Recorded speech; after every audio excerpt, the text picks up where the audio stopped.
The Buccaneers may have pulled off one of the sneakiest steals in the first round of the 2025 NFL Draft when they landed Emeka Egbuka.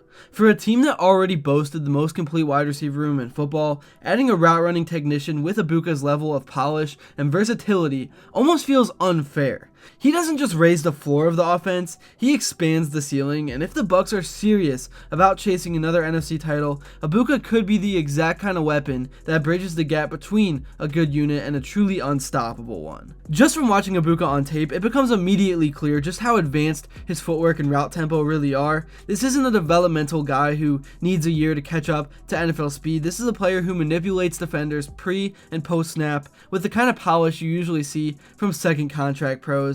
The way he wins routes is incredibly nuanced. He'll sell a block on play action before leaking out into space untouched. He'll lull a corner to sleep with a slow stem, then snap off a violent change of direction that completely turns the DB around. He's constantly changing his tempo, stride length, and body language mid-route to create separation. In multiple games last season, we saw defenders bite on the illusion of a run block or fall for a hesitation move, only to get left chasing air as Egbuka exploded into space. He absolutely went off in that Oregon game. What makes all of this even more impressive is the consistency. Across some of the games I rewatched the highlights of, Indiana, Penn State, and Iowa, Egbuka didn't drop a single catchable pass. Zero. And that's the kind of reliability that's going to earn him targets quickly in a receiver room that already features Mike Evans, Chris Godwin, and Jalen McMillan. His ability to move the chains stood out repeatedly, and while he wasn't always the go-to option on third down, his route running often pulled coverage and opened up windows for teammates, especially Jeremiah Smith. And against Indiana, for example,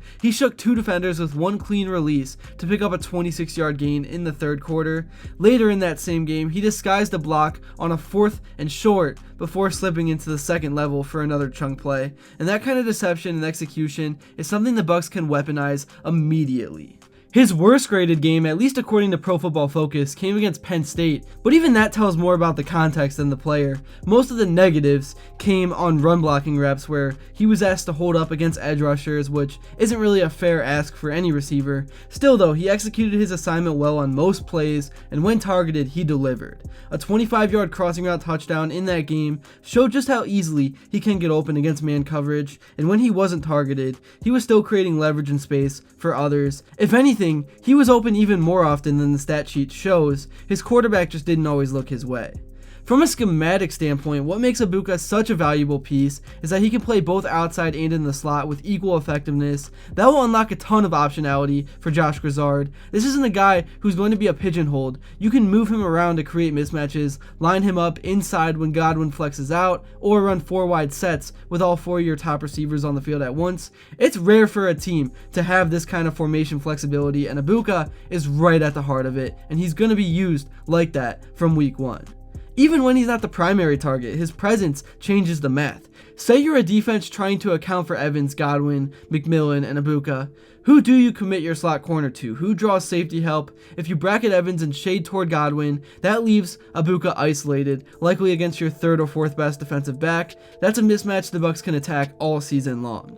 And that's before we even talk about what he adds to the run game. He's a willing blocker who understands leverage and technique. Against Iowa and Indiana, there were multiple reps where he sealed off the edge against safeties or nickel corners to spring big gains for Travion Henderson and Quinshon Judkins. For a team that wants to spread defenses out and run Bucky Irving into space, having receivers who can hold their own on the perimeter is a non-negotiable. Godwin's always been excellent in that role. Evans can hold his own. McMillan still has work to do, but Egbuka, he fits right in, and in some situations, he's already ahead of the curve. The comparison that keeps popping up into my head when I watch him is a slightly more fluid Amon-Ra St. Brown, not stylistically identical, but similar in how they approach the craft. Egbuka is all about detail, footwork, pacing, feel, body control, and it's rare to see a rookie wideout enter the league with that much technical refinement. That's why there's already internal buzz about him becoming the clear wide receiver 3 by mid-season. Even with how strongly McMillan finished last year, it's not that McMillan is bad. In fact, the staff really likes him, but Egbuka just does everything a little bit better. He's more sudden, more consistent, more deceptive, and more explosive after the catch.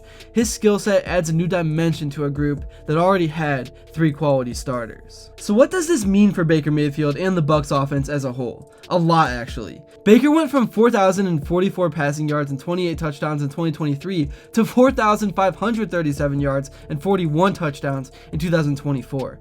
That's despite Evans missing a month and Godwin being banged up for more than half the season. If this receiver room stays healthy, and that's a big if, there's no reason Baker can't flirt with 5,000 yards and 45 touchdowns this year. Ibuka's ability to consistently win one-on-ones and pick up yak is going to make life easier, not for just Baker, but for everyone else on the field. You can't double everyone, and you certainly can't roll coverage to all 4 of Tampa's top wideouts at once. So let's talk ballpark numbers. You pencil in 1,200 yards or so for Evans, 1,000 for Godwin, 700 for Ibuka, 500 for McMillan, and you're already at 3,400 yards without touching the backs or tight ends. Then you factor in Bucky Irving and Rachaad White out of the backfield, Cade Otton and Payne Durham at tight end, and rotational pieces like Sterling Shepard and Raheem Jarrett. There's a legitimate path to 5,000 yards in this offense, even without forcing the issue. This is going to be one of the deepest and most versatile pass catching groups in the league. It's hard to overstate just how much pressure that puts on opposing secondaries. There's also a timing benefit. Godwin tends to take the bulk of his snaps from the slot. It was like over 80% last year or something, and that creates a rotational opportunity early in the year. If Godwin is still working his way back to full speed, Ibuka could log a significant share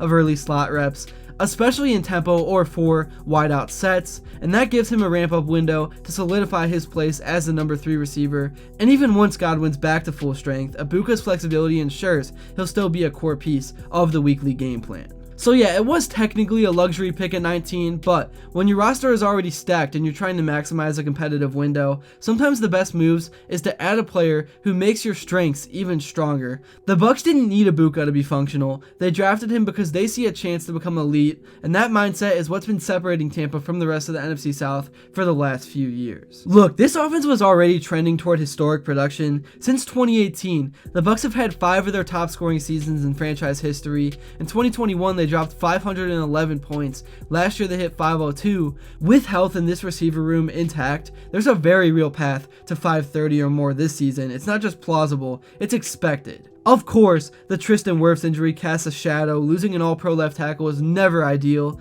and even if he only misses a month, it does complicate things, but the good news is that the injury happened early enough that the team can prepare around it. Charlie Heck isn't Wirfs, but Grizzard and the offensive staff now have a full training camp to scheme protections, move the pocket around, and game plan accordingly. If this team was going to suffer a loss up front, better it happens in week 1 than week 14.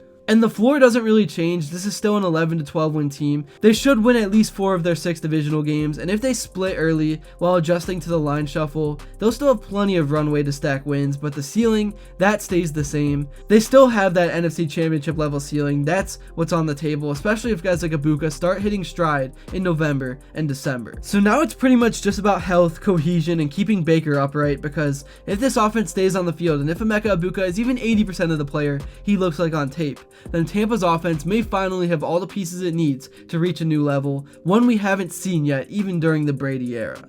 But that's really all I have to say for this video. Thank you all so much if you made it to this point, and if you enjoyed and haven't yet, please be sure to drop a like and subscribe, because your support truly does mean the world, and also let me know what you would like to see next, and until then, I will see you all later.